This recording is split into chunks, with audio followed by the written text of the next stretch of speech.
Gusto po kayo dyan. So, samahan niyo po ako ating bisitahin ang ating ongoing project dito sa General Trias, Cavite mga boss. Okay?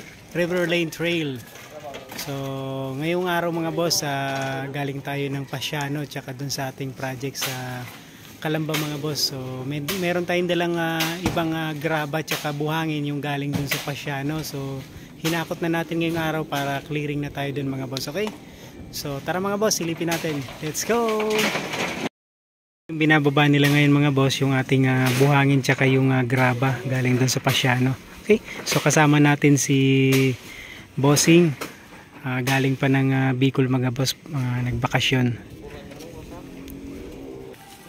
So bali yung project natin ngayon mga boss, second batch of ating project mga boss. Bali etong garahe mga boss, sesementuhan mga boss. Okay? At the same time magkakaroon pa dito ng pathway papunta dun sa main door mga boss, mula dito sa ating service gate. Okay? So ito check natin mga boss. So mula dito mga boss, yan, mula dito sa may pathway hanggang dun sa loob mga boss, inislab na natin yan. So shout out kay Boss Berdan tsaka kay Boss Mel. So ito yung septic tank mga boss, mula dun sa may kanto ng septic tank hanggang dun sa may dulo mga boss.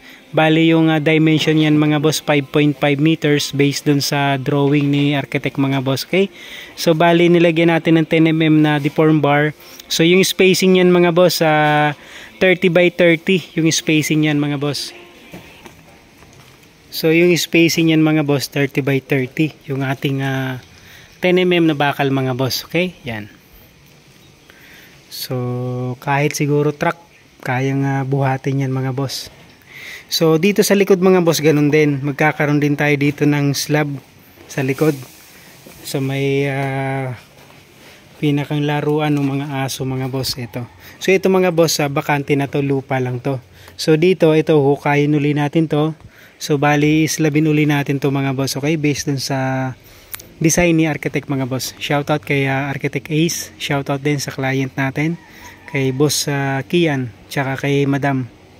So dito mga boss, mayroon din tayong lalagay na gripo dito mga boss. Based dun sa plan mga boss ng bahay, mayroon ditong gripo. So wala naman.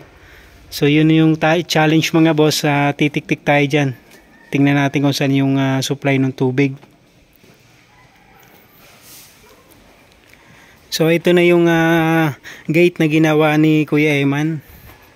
So bali dalawang fold na siya mga boss, para nakatago lang dito siya sa gilid mga boss, just in case may bisita. So buo pa rin tong area na to pwedeng magamit mga boss. Okay? So lalagay na lang tayo dito ng lock. Ayan.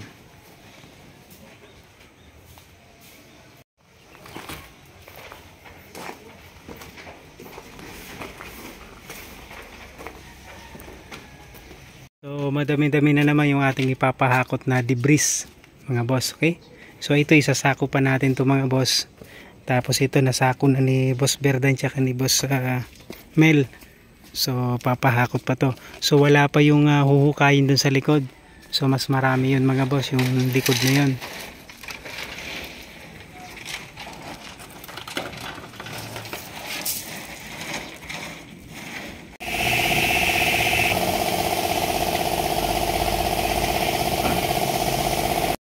Good morning sa inyong lahat mga boss, kumusta po kayo dyan? So nandito tayo ngayon sa RGB hardware supply mga boss. Okay, so dito tayo bumibili ng ating mga materyales sa construction natin project dito sa River Lane Trail. So bali katabi lang po yan mga boss ng River Lane Trail. Okay, so katabi po siya. Bali katabi rin po siya ng Alphamart mga boss. Checkin nyo po. So yung River Lane Trail mga boss, katabi niya, tapos katabi niya yung Alphamart. Okay, so yan, RGB CHB merchandise mga boss. So yun mga boss, sa lahat po ng mga homeowners na gustong magpa-renovate ng bahay mga boss, pwede nyo pong pasyalan itong RGB CHB merchandise mga boss. Katabing-katabi lang po ito ng River Lane Trail mga boss. Okay, so marami po silang mga hardware materials mga boss. Okay, hollow block, semento, buhangin, graba. So lahat ng hardware supply mga boss meron po sila. Okay, so pasyalan nyo lang po mga boss, RGB CHB merchandise, Barangay Tapia, General Trias, Cavite mga boss.